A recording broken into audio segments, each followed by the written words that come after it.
नमस्ते किसान भाइयों, मैं विजय कुमार तासगांव ये शागरोला फिर एक बार आप सभी का कम से कम खर्चे में ज़्यादा से ज़्यादा फसल कैसे निकालें इसके बारे में बातचीत करने जा रहे हैं।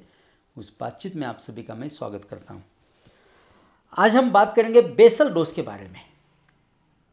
बेसल डोज कैसा डालना, कितना खर्चा आएगा, इसके बारे में हम आज बातचीत करने जा रहे हैं। उससे पहले मैं आपसे गुजारिश करूँगा कि चैनल सच में ज़्यादा से ज़्यादा शेयर कीजिए। अपना रिश्तेदार हो, अपने फ्रेंड्स हो, अपना ग्रुप हो, व्हाट्सएप ग्रुप हो, इसमें शेयर कीजिए, क्योंकि कम से कम खर्चे में खेती करनी आती है अंगूर की।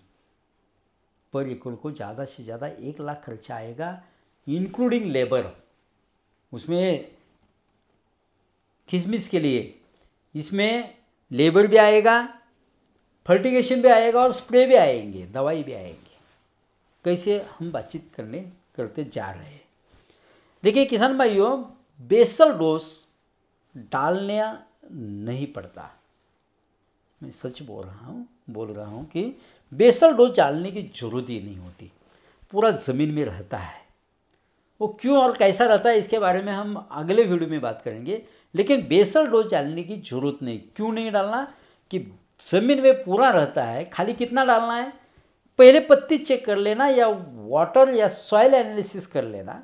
अगर सॉइल एनालिसिस किया होगा अप्रैल कटिंग को तो अभी ज़रूरत नहीं है। पहले का जो है रिपोर्ट है उस हिसाब से खत डालेंगे।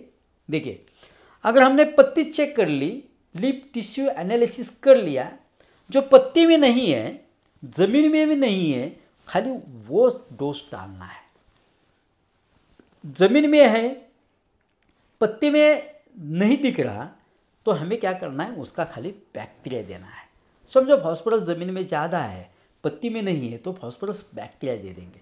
समझो ज़मीन में जिंक ज़्यादा है, पत्ती में नहीं दिख रहा, जिंक की बैक्टीरिया हम दे सकते हैं। समझो पोटेश ज़्यादा है तो पोटेश के बैक्टीरिया देंगे। कैल्शियम नहीं है तो कैल्शियम का बैक्टीरिया देंगे। ज़मीन में और पत्ती में नहीं है, ज़मीन में है और पत्ती में नहीं है, तो क्या करेंगे, उसका खाली बैक्टीरिया देंगे। ज़मीन में भी नहीं है, पत्ती में भी नहीं है, तो खाली उसका डोज दे देंगे।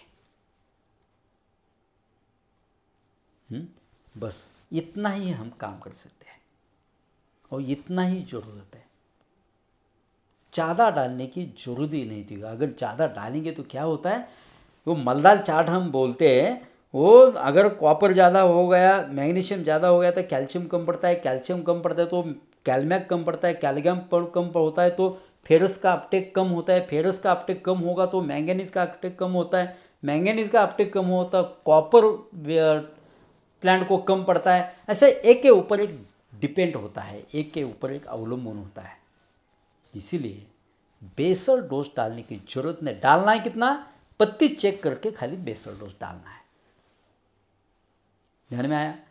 इसी हिसाब से हम आगे जाके पूरी बात करने वाले हैं, तो चैनल ज़्यादा से ज़्यादा शेयर कीजिए। Thank you.